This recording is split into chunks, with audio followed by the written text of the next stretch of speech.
Hey guys, welcome back to another one of my videos. Yes, it is delayed again. Maybe I should just promise videos every other week or every 2 weeks.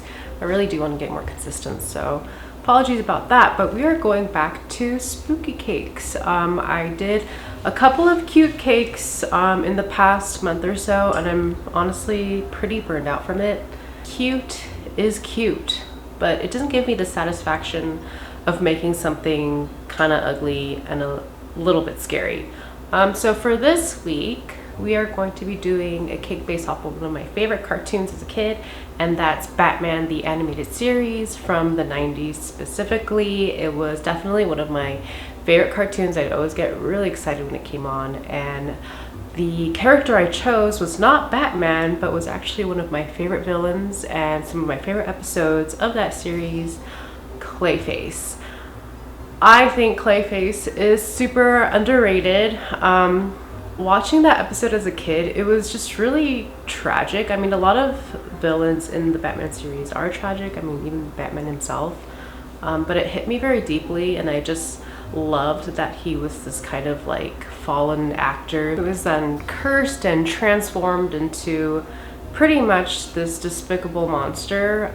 And it just really stuck with me a lot. I mean, I loved Poison Ivy, I love Joker, I love Scarecrow, but CLAYFACE doesn't get enough screen time in my opinion. So I wanted to recreate him in sugar. Not cake this time. I did use Rice Krispie treat and modeling chocolate because that's probably my favorite medium to use, especially if I'm not planning to eat the whole thing. But enough with the rambling, let me show you what I did. Oh, and don't forget to like, subscribe, and ring that bell notification. I would really appreciate it. Thanks. So I'm starting off with sketching out the sculpture first before I actually tackle it.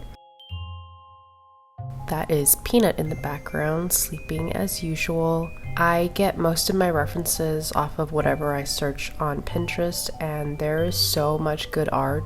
I really have to give credit to all the pins that I have on my account. So yeah, this is not 100% an original piece. I'm definitely inspired and using a lot of references in order to get this done. I am pretty slow at sketching. Even when I was a kid, I'd go to like art tutoring and they would tell me when I sketch, I use like little lines at a time to slowly build something up instead of just doing one long line. That's probably because I'm not confident with where my lines flow. So this is something that I have yet to improve on.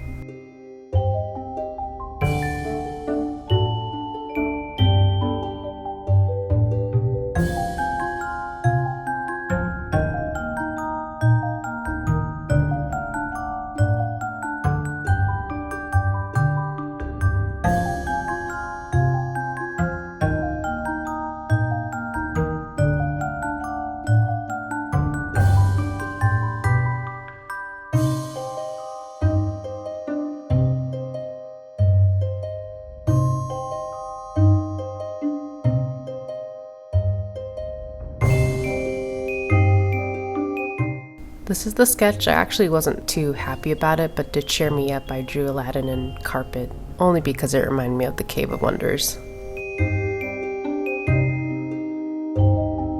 The first step of actually making the sculpture, the Rice Krispie treat. So I was pouring it out according to the recipe, but I realized that it was using like a giant mountain and I just don't have the space for it. So I split up my Rice Krispie batch into two. I will say I totally suck at making Rice Krispie treats, but specifically the kind that people use to make sculptures out of.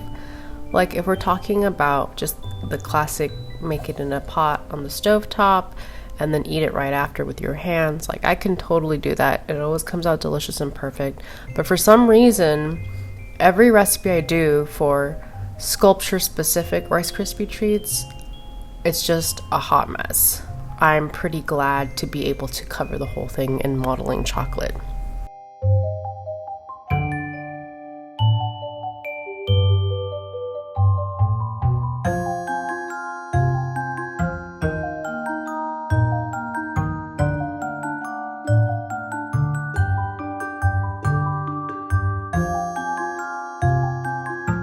The process of making the materials is a lot of microwave and mixing. So while I make the Rice Krispie treat, I'm also making the modeling chocolate. I bought this from Michael's. It's the salted caramel flavor of Meltables. To make modeling chocolate at home, all you need is some candy melts and some corn syrup. It's super easy and way cheaper than what they sell modeling chocolate for, like on Amazon or something. Just make it yourself. Michael's usually has candy melts for super cheap. I usually pay like maybe $2 a bag, and it gives you a good amount of modeling chocolate to work with. The salted caramel flavor did taste really good. I will say there's actual granules of salt in it, so when I had to knead it together, it kind of like exfoliated all of the skin off my thumbs and it hurt, but it tasted good, and it didn't like mess with the texture too much, so I can't really complain. Here I am molding the base out of pure Rice Krispie treat. It just looks like a really awkward gumdrop right now, but really I just need something stable to work off of.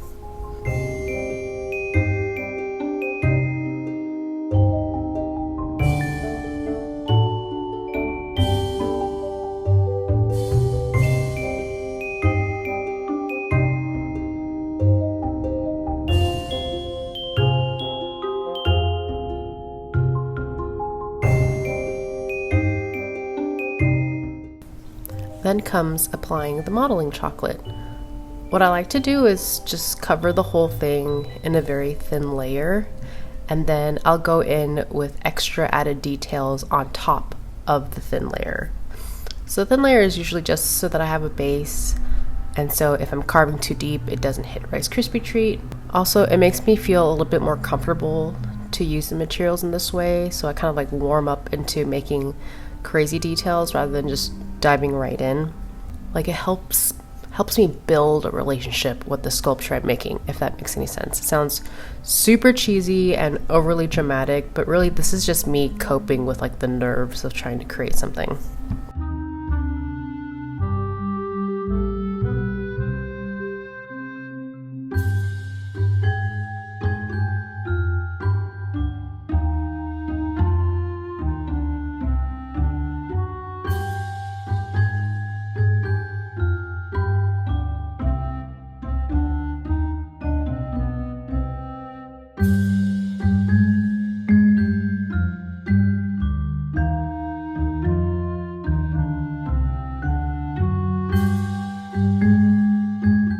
Now that the base is done, I start going in with the bigger shapes that I can just attach with pure modeling chocolate. I'd rather do just straight modeling chocolate because it's easier to shape and form and not worry too much about scale, rather than trying to shape his mouth with like Rice Krispie treat, which is a pretty clumpy, dense material to work with.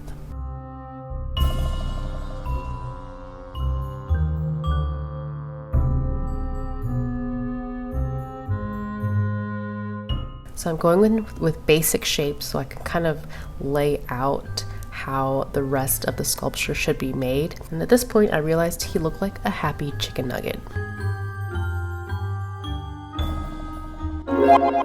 I then go in with like the medium-sized shapes and layer that on top. So it's just really steps of eventually getting to the finer details, which are at the very end.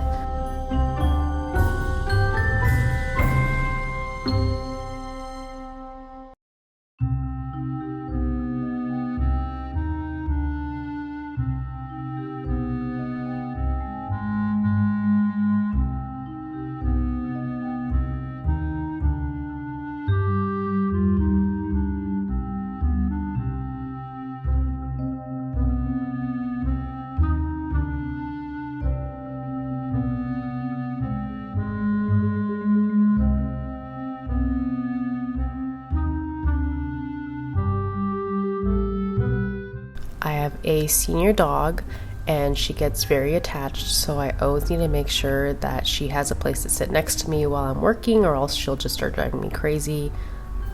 Here I am the following day attacking CLAYFACE again. I bought all of these plastic tools. I think I got it on Amazon, and I believe they might be Wilton tools, but they're awesome. I do tend to use my hands a lot, and they are ungloved, which might seem gross to some, but really only my husband and I are eating this. And sometimes thumbs give you way more control than like the little picks that they give you. But I will say the tools are freaking awesome.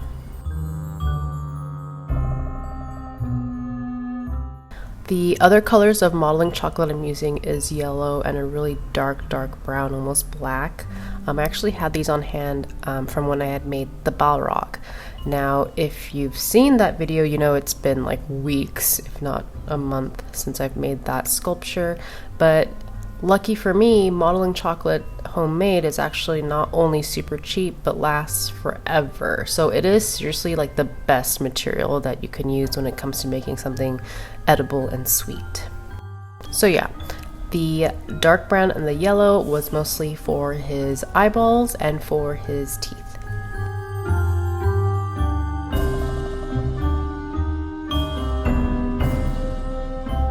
I wanted to make sure that I got his eyes in because he does have definitely a heavy brow that I need to cover up most of these eyes with. So even though it looks like he has crazy eyeliner, it's just gonna get covered up.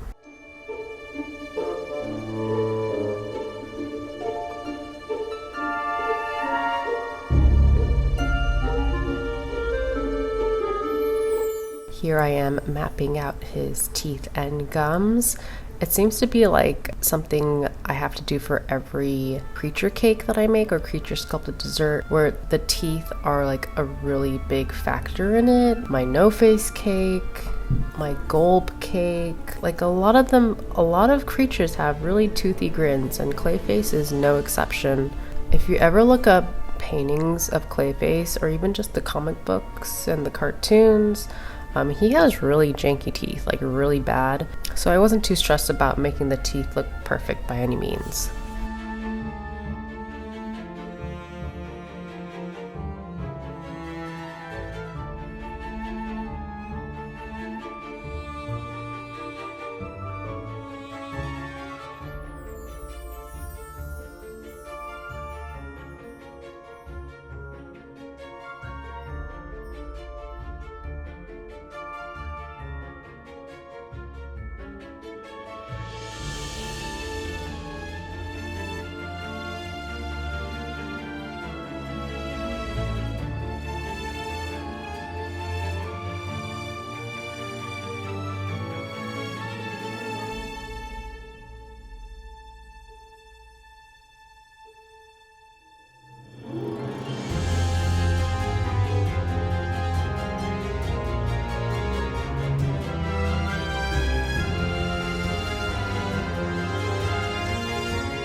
This is my cat Bean. He always likes to meddle, super curious. If I don't pay enough attention to him, he starts to bite my ankles, but he also kept me company along with Peanut. What I did here was I kind of roughly just started putting the shapes onto his head, and boy did it hurt my neck. Like, I didn't realize how much I was crouching over until I realized that my whole like spine was hurting. So I did take a lot of breaks, but yes, I wanted to put all the like simple shapes on first, which I would then smooth out later, just because putting all of those clumps on is probably the most pain in the butt part, and I just wanted to get it over with instead of working inch by inch. So I slapped all of them on at once, and then I went in and smoothed and blended it all out. One of my big fears was that instead of looking like CLAYFACE, he was going to look like faint. CLAYFACE, although rocky looking in the animated series, he is goopy because he's made out of clay. So I kind of tried to smush down some of the bulbous areas so that it looks more liquidy rather than rocky.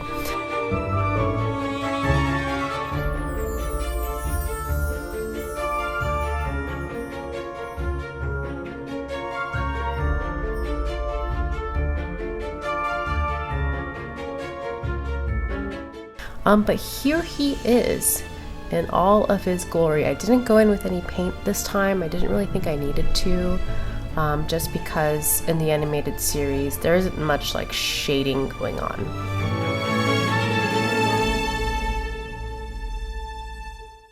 since it was a Rice Krispie treat, it was super hard to cut into. It had been in the fridge a couple of times, so when it goes in the fridge, it really kind of seizes up.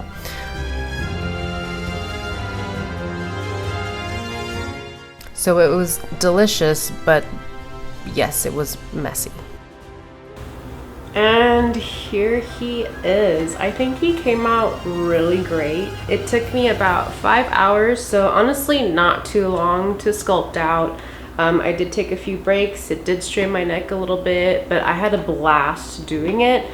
I know I'm wearing a Christmas sweater. I had wanted to do a cake solely for Halloween because it's going to be Halloween in like 5 days or something like that. So unfortunately, I'm a week behind. So this was my original scheduled cake for Halloween. Hopefully I can get that out to you ASAP though. So don't be fooled by my sweater. It is Halloween. Happy Halloween to everyone. Please don't forget to like, subscribe, and hit that bell. I'd greatly appreciate it, and I will see you next time. Bye.